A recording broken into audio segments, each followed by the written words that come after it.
ভালো লাগতেছে। কালকে আসলে আমি ছাত্র, আমার ডোনেশন দেওয়ার মতো ক্ষমতা খুবই কম। খাওয়ার থেকে তাদেরকে উদ্ধার করাটা একটু বেশি গুরুত্বপূর্ণ। গায়ে খেটে যতটুকু করা যায়, ত্রাণ ম্যানেজ করা, ত্রাণ সেপারেট করা, ত্রাণ কালেক্ট করা, এগুলো করতেছি। পানি দেখতেছি এবং কি চাউল ডাউল ওইদিকে আর ট্যাঙ্ক ওইদিকে আমি এগুলা দেখতেছি। স্বেচ্ছাসেবী কাজ আমার করা হয় নাই।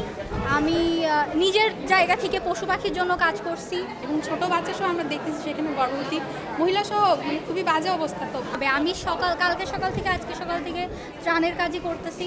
তো আমি কারা রেস্কিউতে গেছি, ওগুলো আমাদের বড় সিনিয়ররা তো আছে, ওরা ম্যানেজ করতেছে। আমি আসলে কোনো আইডিয়া রাখতেছি। এই ধরনের কাজ করে আপনার কেমন লাগছে? ভালো লাগতেছে। কালকে আসলে আমি ছাত্র, আমার ডোনেশন দেওয়ার মতো ক্ষমতা খুবই কম। তো কালকে সকাল থেকে কাজ করতেছি, গায়ে খেটে যতটুকু করা যায়, ত্রাণ ম্যানেজ করা, ত্রাণ সেপারেট করা, ত্রাণ কালেক্ট করা, এগুলো করতেছি। নিজেকে কন্ট্রিবিউটেড মনে হইতেছে, একটা পার্ট মনে হইতেছে যে কারোর জন্য সাহায্য করতে পারতেছি।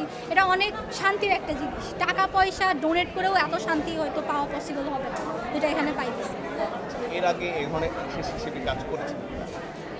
স্বেচ্ছাসেবী কাজ আমার করা হয় নাই। আমি নিজের জায়গা থেকে পশু পাখির জন্য কাজ করছি, কিন্তু বড় পর্যায়ে এত বড় কাজ আমার করা হয় নাই। নিজে যতটুকু পারি, যেখানে যেখানে পারি সেখানে করি। আমরা বৈষম্য বিরোধী ছাত্র আন্দোলনের পক্ষ থেকে বন্যা কবলিত মানুষদের জন্য গতকাল থেকে গণত্রাণ সংগ্রহ কর্মসূচিটা চালু করেছি। এবং এর মাধ্যমে দেশের সর্বস্তরের মানুষজন যে যেখান থেকে পারছে তাদের সামর্থ্য অনুযায়ী সাহায্য করছে তাদের জন্য। যেমন পানি, স্যালাইন, আপনার স্যানিটারি ন্যাপকিন, কাপড়, যে যেটা পারতিছে আর কি, যার পক্ষে যতটুকু সম্ভব সেটা দিচ্ছে। এবং আমরা টিম করার মাধ্যমে এই ত্রাণ এবং লাইফ জ্যাকেট সহ যে যাবতীয় প্রয়োজনীয় জিনিসগুলো তাদের কাছে পাঠানোর চেষ্টা করতেছি। এবং আমরা স্পিড বোট সহ তাদের উদ্ধার কাজেও সাহায্য করতেছি।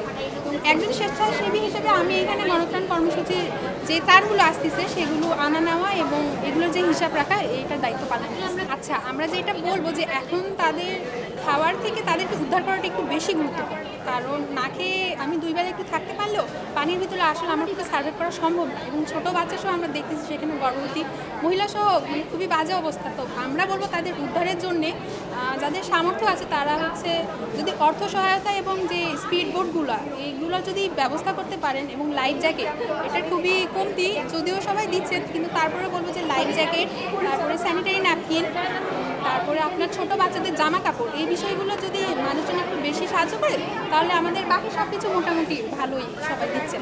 আমি বর্ষা মহন্ত, বর্তমানে পড়াশোনা করছি ঢাকা বিশ্ববিদ্যালয়ের ব্যবস্থাপনা বিভাগে প্রথম বর্ষে। ভাই আমি আছি পানির সাইড, আমি পানি দেখতেছি এবং কি চাউল ডাউল ওইদিকে আর ট্যাঙ্ক ওইদিকে আমি এগুলা দেখতেছি। ভাই চাউল ডাউল, কাপড়, মোম, গ্যাস লাইট, লাইফ জ্যাকেট, ছাতা, রেনকোট বা যারা যেভাবে যেটা পারছে সেটাই আমাদেরকে দিচ্ছে। আমরা কালেক্ট করে নিচ্ছি। ভাই 20 পর্যাপ্ত পরিমাণ আসতেছে আমাদের কাছে। আমরা ওটা হিসাব করে বলতে পারবো না কে কিভাবে কতটুকু আসতেছে।